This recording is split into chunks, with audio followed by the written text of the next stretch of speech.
சாட்டேவும் என்னத்தையோ வாங்கிட்டு வந்திருக்கான். நல்லா இருக்குன்ற மாதிரி தானே ரியாக்ஷன் காட்டுவேன். சூப்பர். நம்ம இதில் சாப்பிடுவோம்ல, நிறைய பார்பிக்யூ அந்த இதில்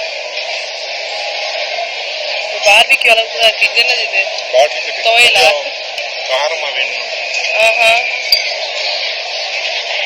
எங்கேயோ போய் என்னத்தையும் பிடிச்சிட்டு வந்துருக்கான் பார்த்தீங்களா இவரான. என்னன்னே தெரியல, சாம்பார்ல முக்கி திங்கிற மாதிரி இருக்கு.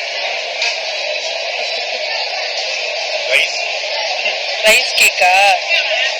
கொரியன் கடையா? அட பாவி, வீட்டுல சாதத்தை கொடுத்தா ஒரு நாள் திங்கிறது இல்லை. ரைஸ் கேக்கா? புரியல.